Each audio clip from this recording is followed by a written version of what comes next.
As you can see here, the match stats and plenty to talk about in this one. Let's have a look at the top half of the Premier League standings. Arsenal still in the lead, but just by 4 points ahead of Manchester City and Aston Villa, who are level on 46 points.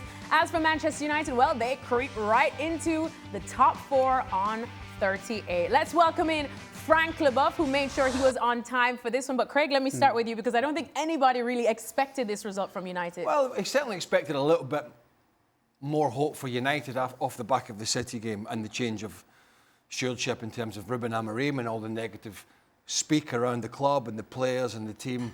It has sort of gone, and it's been, new managers, some new ideas, fresher voice. So that gave them a little bit of hope. But I think most people, myself included, still thought that Arsenal would be too strong, and that's how it should have been, because Arsenal dominated the game. But we were walking to the studio, Steve and I said, I don't know about you, but I'm just a bit bored watching this Arsenal side. Saka and set pieces. Yeah. I know that's not their only facets, but it's a big one. Saka and set pieces. And when you can nullify Saka, and if you do nullify the set pieces, which teams are just, it's driving me bonkers. Stevie mentioned it. 16 players, 14, 15 players in the 6-yard box. What's Laman supposed to do? He's got nowhere to go. But we see this every game. I mean, it's bonkers. All these coaches. You got the manager, you got the first team coach, you got the assistant, you got the set piece coach, you got the throw-in coach, you got a coach for this, and yet nobody's coming up with anything that can stop Arsenal scoring from these set pieces. We've always said it: leave 3 up, make them think, thin out that 6-yard box where a goalkeeper has more room to come and operate.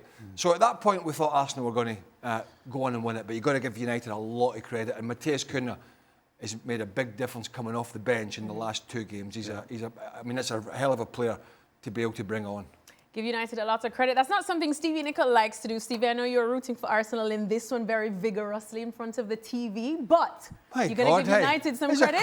I tell you what about that? He's on fire. Well, I beg your pardon. Stevie, you hate United. My goodness, thanks for... He was very vocal while we were watching the game. Hey, next time we're watching the game with I won't be. This one. Yeah. Listen, the question I had coming into this game was, can United perform twice in a row? Yeah. Something they haven't done for I don't know how many years. But I tell you what, for 30 minutes, I thought the answer to that was absolutely not. But as soon as Mbeumo gets that goal, I'm sorry, you couldn't tell who was top of the league and who wasn't. You just couldn't. And again, I was thinking about, will this Man United side be able to take a punch in the nose from Arsenal? And they did. They got behind. And what happened? Again, they stepped forward. And actually, Arsenal, for all the favourites they were, and for all they dominated the first 30-odd minutes, they were the ones that didn't know what to do. They were the ones that didn't recover. And Manchester United, apart from the little spell where the equaliser came for Arsenal, Manchester United were comfortable. The only way they were going to score was a set piece, and that's exactly what happened. Yeah. But the way they got punched in the nose, United. Okay, are they going to hold on? Well, they didn't hold on. They went forward, and Cunha wins the game for them. So, listen, at the end of the day, Man United deserve this win, and who would have thunk it? Oh man, can I record you saying that just so I can play it on repeat for me? It's not happening again. It's not happening again. I don't want to hear the usual from the Arsenal, because what Arsenal fans are getting particularly bad about PGMOL. I'm glad that came out right. Yeah. About the referees. Conspiracy, never got this decision, should have had a penalty at Nottingham Forest the other week with the ball and eye in his arm, all that. This should have had this. The ball hit Dorgu in the arm. Well, it might have grazed his shirt. I don't want to hear these complaints from Arsenal fans about the referees this, the referees that. This is on them. Yep. The side-to-side stuff, the lack of getting Gyökeres into good positions, he gets dropped, Jesus comes in, Eze in and out the side, not performing, looks short of confidence, needing a different facet of Saka's getting, if Saka's getting doubled up on, we need to go. So I don't, and I feel that Arsenal fans, a lot of them will be like, some of them, if they're honest, will be, yeah, we're not doing enough. But quite a big bulk of them these days will be like, well, it's the referees. No, that's not why they lost today. It's not why they drew at Forest. It's not why they drew against Liverpool at home. That is on them.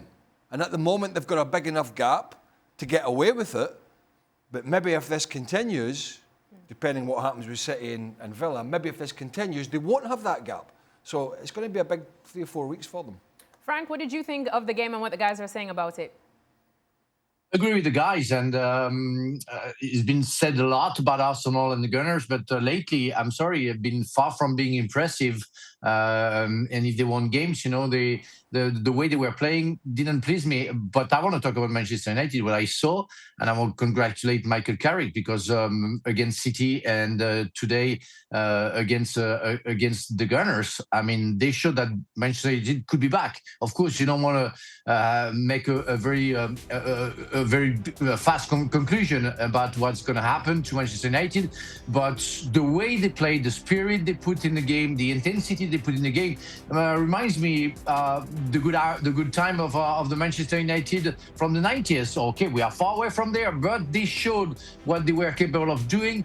And those 2 games won will bring a lot of confidence to the fans, of course, but to the dressing room especially. And Michael Carrick, who really wasn't a definite coach, you know, can change the mind of the board. And if he carries on like that, he might be somebody who can create a brighter future to Manchester United. It's incredible the change in mentality of this United side, to be honest. And you put that down to Carrick.